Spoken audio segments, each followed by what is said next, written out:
Hi, everyone, and welcome back to Faith, Family, and Finances with Mommy Angel. I'm so grateful you're here with me today.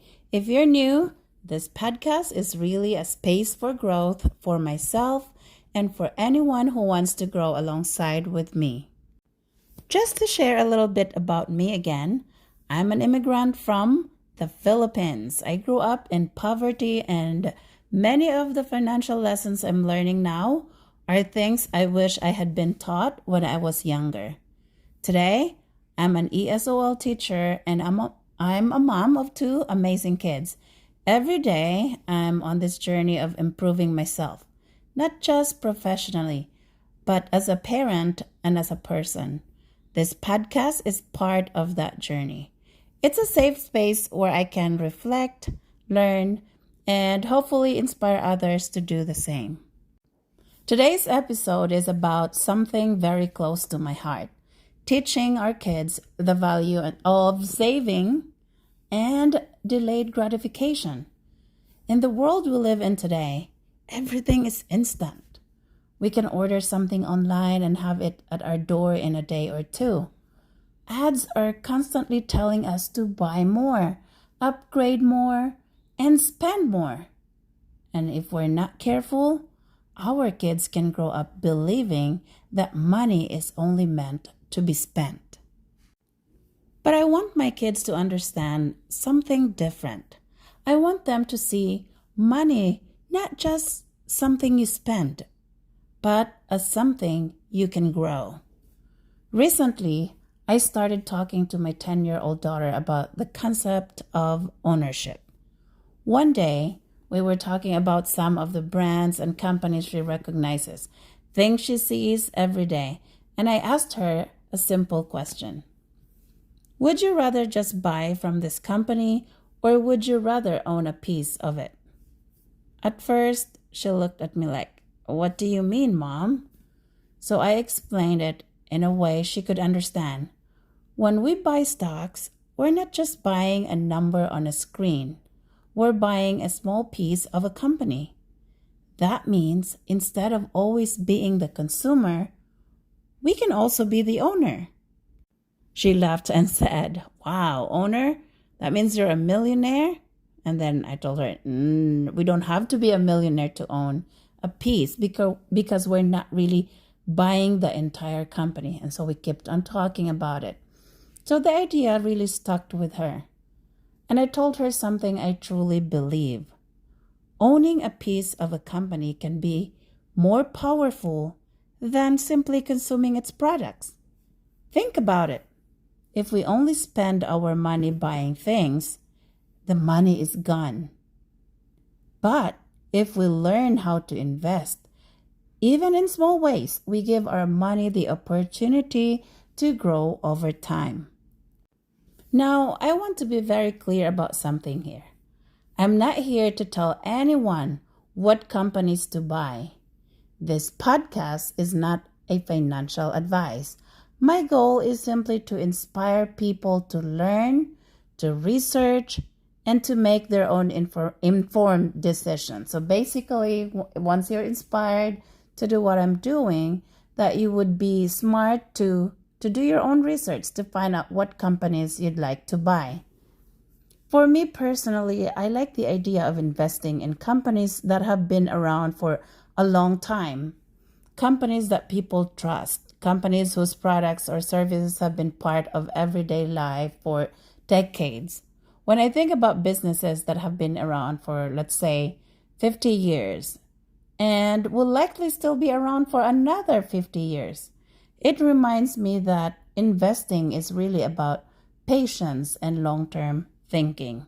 Think of going to a grocery store and seeing the products that you saw over 20 or 30 years ago, and now you still see them, and you know that when you are older, you will still see or even buy them. So it's something like that. And then you think behind, like, who's the company that's making this product? So it might be a good idea to buy these companies because I see their products all the time. Okay, that's just my, POV. If I see them for a long time, then I'm thinking this company will still be here in the next 20 or 30 years. Okay, if not, maybe 50 years. And that brings me back to the lesson of, like owning companies or having a piece of the company that you can own. Not just you, but also teach your children that they can also own. And another concept that I wanted to emphasize here is the idea of delayed gratification. Delayed gratification is something I'm really trying to teach my kids. It's the idea that sometimes we say, not now, so we can have something better later. Instead of spending every dollar immediately, we can save some, we can invest some, we can think about the future version of ourselves. As a teacher, I see every day how important it is to prepare children for the future, not just academically, but in life skills too. Like, do your children know how to cook something or even just heat up something? I'm trying to teach my kids just the basic in the kitchen, like at least wash the dishes that you use and cooking some eggs, heating up using the microwave, something, and even just pouring themselves some milk and putting some cereal in a bowl. That's something they can do. So if they're hungry, they can just open the fridge, get some milk, get a bowl, and put two together, and you will have a breakfast. So life skills too. There was a moment recently in my classroom that reminded me why this matters so much.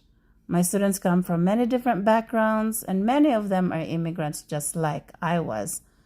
I see their families working incredibly hard, often juggling multiple jobs just to provide for their children. And it made me think about the importance of financial education. Many of us were never taught about saving, investing, or building wealth.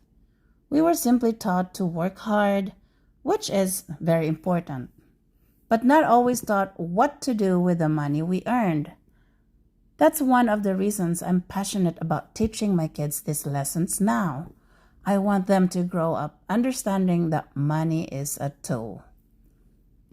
It's not just something to spend on the next toy or the newest gadget. It's something that can help build opportunities, security, and freedom in the future. And honestly, I'm still learning myself. Not an expert yet, right? I don't have everything figured out. I'm just a mom who grew up with very little, who is now trying to learn better financial habits and pass them on to my children. When I talk to my daughter about stocks and ownership, I'm not expecting her to become a financial expert overnight. What I hope is that she starts asking questions, that she becomes curious, that she starts thinking differently about money. Instead of asking, what can I buy with this? Maybe she'll start asking, how can I grow this? Those small mindset shifts can make a huge difference over time. And that's really the heart of this podcast.